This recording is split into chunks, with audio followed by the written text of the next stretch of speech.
सभी शिक्षक साथियों को इलाहाबाद लीगल टीम का नमस्कार।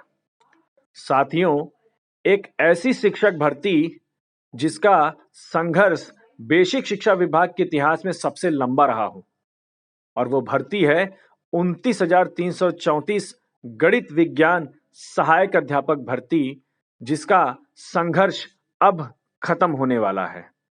लेकिन क्या इसमें सभी शिक्षकों को नौकरी मिलेगी या मामला कुछ और है? आइए इसको विस्तार से समझते हैं। दरअसल इस भर्ती का संघर्ष आज का नहीं, करीब 10-12 वर्षों पुराना है, जब यह भर्ती 2013 में आती है और फिर चरणबद्ध तरीके से इसमें काउंसलिंग कराकर नियुक्ति प्रक्रिया बढ़ाई जाती है। लेकिन फिर साल आता है 2017 का, जब समीक्षा के आधार पर समस्त शिक्षक भर्तियों को रोक दिया जाता है। फिर उस रोक के खिलाफ अभ्यर्थियों द्वारा याचिका योजित की जाती है, जिसमें न्यायालय का आदेश होता है कि इस प्रक्रिया को आगे बढ़ाया जाए। लेकिन सरकार इस आदेश के खिलाफ डिवीजन बेंच, वहां भी सरकार की अपील खारिज होती है। फिर उसके बाद यह मामला सुप्रीम कोर्ट पहुंचता है, जहां पर सुप्रीम कोर्ट इस सुनवाई के बाद अपनी ऑब्जर्वेशन देती है कि ऐसे याची या ऐसे अभ्यर्थी जो न्यायालय के समक्ष याची बने हो, चाहे वो माननीय उच्च न्यायालय में बने हो या माननीय उच्चतम न्यायालय में बने हो, उन सभी को एंटरटेन करते हुए एक प्रक्रिया शुरू की जाए और अगर ये एलिजिबल होते हैं तो इनको नियुक्ति प्रक्रिया में शामिल करते हुए नियुक्ति दी जाए। लेकिन उसमें उन्होंने एक डेडलाइन सेट कर दी। वो डेडलाइन थी 31 दिसंबर 2019, जिसमें उन्होंने स्पष्ट कहा कि इससे पहले जो भी याची बने हैं सिर्फ उनको ही शामिल किया जाए।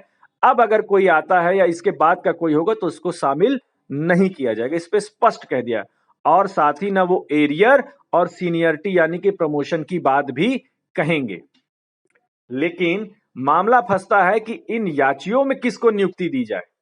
तो इस पे भी न्यायालय ने स्पष्ट कर दिया है कि ऐसे अभ्यर्थी जिनकी मेरिट लास्ट मेरिट से अधिक है, अर्थात जब चयन प्रक्रिया रुकी तो ऐसे कई शिक्षकों को भी नियुक्ति मिल गई जिनकी मेरिट कम थी और ये याची लोग की मेरिट अधिक थी, इसलिए इनका कहना था कि हमें भी नियुक्ति प्रक्रिया में शामिल करते हुए नियुक्ति दी जाए।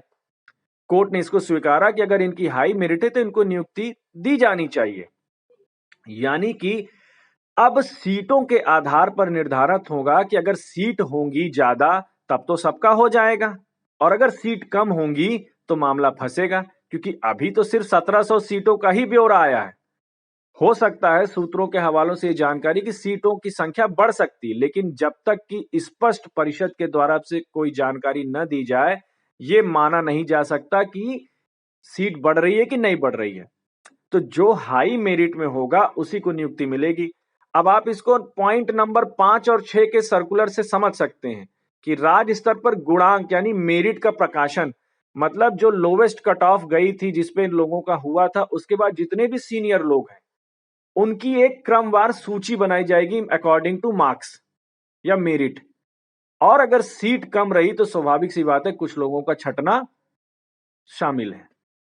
इसलिए जब तक सीटों का पूरा ब्यौरा ना आ जाए, क्योंकि कई जनपदों से ब्यौरा नहीं आया था, इस वजह से समस्या बन रही है, तो जब तक पूरा ब्यौरा ना आ जाए तब तक तो हम अभी इसको 1700 ही मानेंगे। अगर सीट बढ़ती है तो सबका समायोजित हो जाएंगे, और नहीं होते हैं तो मामला चयनित और अचयनित में आएगा। बाकी परिषद से अगर हमें कोई जानकारी मिलती तो हम आपको जरूर सूचित करेंगे।